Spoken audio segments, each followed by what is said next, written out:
Hey, what's up? I'm Guy. I'm John. It's our YouTube channel. We're glad you're here. Subscribe to this channel. Give this video a like. Yep. Also, check out the podcast below in the description. We are sponsored by our wonderful friends at Tito's Handmade Vodka. Yep. Check them out. All right, John. We're all smiles to start, but bad news. As Adam Schefter tweeted on Monday, Elijah Mitchell is expected to be sidelined about 2 months with a sprained MCL that he suffered Sunday at Chicago. Per sources, 2 months, if we say September 11th is the start of a 2-month count, would have him out past the bye week and back around week 10 against the Charger game. That would be 2 months from now, right? Like second week in November. That's a long time. Yeah, it's a long time. I also think that feels like pretty ambitious. I mean, we've seen these injuries with skill guys last a little bit longer. I mean, his whole position is based off cutting, exploding. You know, it's not one of those. I think it's one thing to play through an injury. It's another thing to be sidelined because of an injury, have surgery, and you just never know the confidence level. I mean, I would say the one thing he really hung his hat on, right, was his ability to work in and out of holes and how, I mean, you just saw it yesterday at the Bears game. I mean, he was dramatically in a, no pun intended, slippier than the other guys, and he's had that from the beginning. And I think that's why Kyle, I don't want to say fell in love with him, but he clearly from a football standpoint liked him a lot. I don't know if he's quite good enough to just be in love with as a player, but he was damn good given he was a 6th-round pick. I think it's a pretty devastating blow, Guy, given that the drop-off to Wilson Jr. and the unknown of the two, rookies. Now, one of the rookies is an undrafted free agent. I would say it's the one position, though, that, all of a sudden, week 3 in the NFL, you'll see 2 undrafted free agents at running back starting. You'll see Ty Davis-Price is a real, top second-day pick from LSU. But we saw last year, Trey Sermon, blue-chip guy from Oklahoma, and Ohio State immediately passed by Elijah Mitchell. So it's a position, and you could argue the NFL is a little bit like that in general at a lot of spots, but specifically at running back, the Niners have a lot of, under Kyle, right? Matt Breida came out of nowhere, undrafted free agent. Raheem Mostert, no one had heard of. Yeah, you're going to look up in 5 years, Raheem Mostert's going to have a 10-year career. Right. And it really started with Kyle playing on the field. He bounced around. So while I'm bearish that this is a major blow, I'm bullish that, it's the one position that you can kind of churn guys in and out, right? Yeah. And, Mike started it, right? Shanahan started it with all the offensive linemen that he had, all the running backs that he had over the years. Landis Gary. Mike Anderson. Do you think Ty Davis-Price the next Terrell Davis? Maybe. Clinton Portis. Here's some context on the way the Niners use their running backs. Their leading rushers were Trey Lance, 54 yards, Deebo Samuel, 52 yards, and Elijah Mitchell, 41 yards. Jeff Wilson, 22 yards. We can safely say that, their best run threats right now are their quarterback and their star receiver, and that's not ideal. No. Right? Trey Lance at 4 yards a carry and Deebo Samuel at 6.5 yards a carry are great, but you don't want it to be your primary ball carriers. Now, we do know that you would agree that those numbers are a little skewed given that he got hurt and then they rode Deebo earlier in the game, but I think Mitchell would have been 80 to 100, right? Yeah. He was 7 yards a carry. He was 6 carries for 41 yards when he got hurt, and you don't need the box score. He's in the category. It looks different when he carries the football than when the other guys carry the football. When the other guys carry the football, but here's the other thing: like some people might say, "Well, man, it's a shame Trey Sermon got hurt." Well, not. I mean, I guess. I mean that you cut Trey Sermon. Sorry, not that Trey Sermon got hurt. He was just 5th on the depth chart. They like Ty Davis-Price better. They like Buck Mason, as we call him, better. They like Jeff Wilson better. So all these guys are better than him. He wasn't going to solve this problem. I don't think he wasn't going to be part of the solution. So, but they got to find something. And the good news is Kyle does it.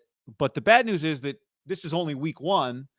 Jeff Wilson's been a guy that's been hurt before. Ty Davis-Price has never been through an NFL season. Buck Mason's never been through an NFL season. So the odds that, all right, now you got your group for the next 10 weeks, these guys will hold it together. Maybe, but probably not. Like, you're probably going to need another running back at some point, given the way running backs get hurt.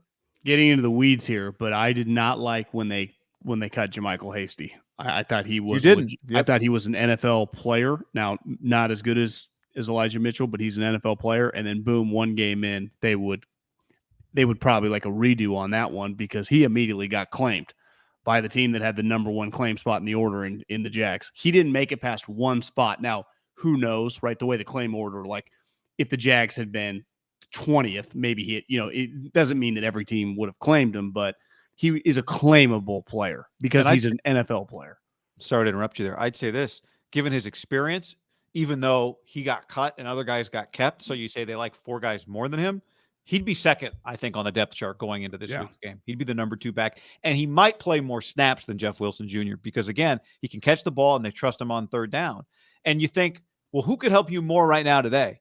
It's funny how the way things play out. Like, you didn't think Garoppolo would be there, but he was.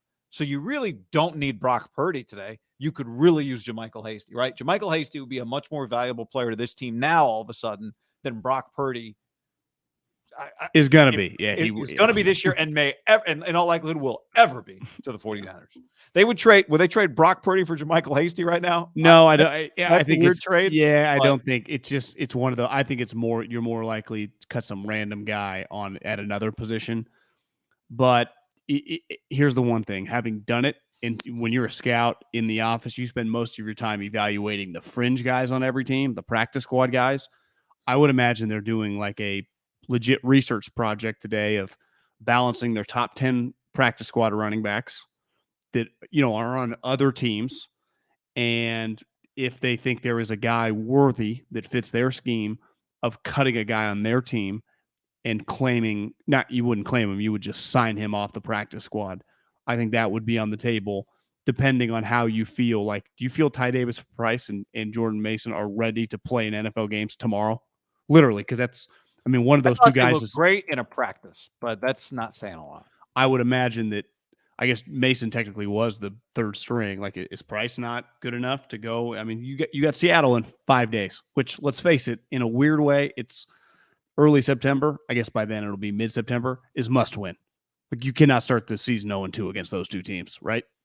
Is that crazy to say? Nope. Home opener against Seattle. So I think there are claimable running backs out there. There just always is.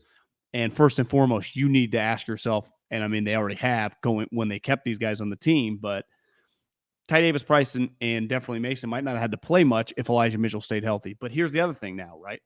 We have evidence that this guy who is talented gets injured a lot in Elijah Mitchell.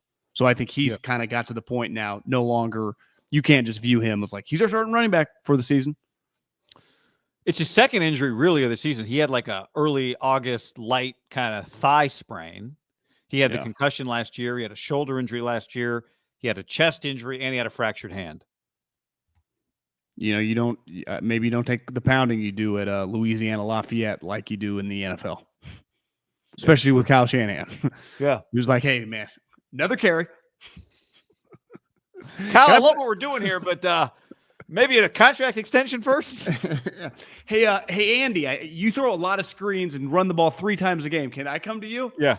Kittle had to be watching Kelsey just running down the field on Sunday going, I got to tell you, that looks pretty good. Running back stream, man. Yeah, it's just that they need to get healthy because we talked about this on the podcast right Sunday. It went from, God, this team's pretty healthy to all of a sudden now they're losing starter after starter, and you're going into week 2 with you're starting running backs out, you're starting tight end more than likely. I think we'd probably assume that he's going to be out. Obviously, Jimmy Ward is going to be out. The 49ers are king of a curveball of like, well, this guy actually, we found out on the plane ride home, his chest didn't quite feel the same way the next day when he woke up. They lead the league in that. But, we thought we gave him Monday and Tuesday, but we were hoping he could practice on Wednesday, and we'll just have to wait and see. And it'll be like, wait, Trent Williams? The Niners are famous for the well, when were you going to tell me? It was like, well, I'm telling you right now. Yeah. Like, why didn't you tell me 4 days ago? I'm telling you now because I didn't have to. This is part of the sport, though, right? You saw all around the league on Sunday. The Eagles lose a pass rusher. Chris Godwin, who's back from ACL, pulls a hammy. Dak breaks a thumb. It's just it's part of the deal. Nothing you can do. No, but this is an organization that changed its whole training staff a couple of years ago because of too many injuries. And, they've got Elijah Mitchell is one of the above the line players. He's not when you said why is the Niners roster better than most teams, it's not Trent Williams, George Kittle, Nick Bosa, Deebo Samuel, but he is above the line. He is one of the reasons that you thought that, everyone talked about them like a Super Bowl contender. I'm going to say a glass half full thing right here. When we saw the clips that were going viral an hour before the game, my first thought was, obviously you got to win this game, even if it's ugly, which sucked because we already had money on the spread, which, early on we thought we were going to win, then we didn't. But can people just not get injured? Like, are they going to leave this game with some crazy injuries? I don't care how new the grass was. When you have those puddles, did you see some of the clips of the guys warming up that were like pitter pattering? So you could argue if you were going to lose someone for 8 weeks and it was going to be an impact player, we always do this. It can't be Bosa, it can't be Trent Williams, it can't be Deebo or Ayuk. Like, it sucks, but if it's going to be a running back, that is one of the more replaceable guys in theory in the league and in this offense. Now, ultimately, a guy has to take the carry, and I guess usually I'm more confident. I'm a little like, I don't know. I think there's a dramatic drop off with the group. Yeah, there is. I don't know. I didn't prepare for this. Can you see this image? Yeah. You see the image? All right, watch this. Like, to your point, I'm just going to go glass half full with you. Watch Bosa's knee on that play. Well, that's why you eat ceviche and spearfish. Spearfish. This is and do all the stretching. That's less than ideal right there. So you're right. If you want to go glass half full, thank God for the Niners. That wasn't something worse. That Kinlaw got health. That Kinlaw came back into the game. Yeah, that's a good perspective, John. That this is not a season-ending injury. I mean, I think you could start with that because the second he leaves, we go, is that just an ACL season over? And you're right. Maybe November 10th is optimistic. But if things go well, your season's supposed to go into January, maybe February. So if you still get to, like, if I told you he's not back till the end of November, but they're a playoff team, you would take it. You go, okay, that means you get him for a month and a half, 2 months. You can live with that. The question is, can you get there and put yourself in that position? Yeah. Ice that knee, baby.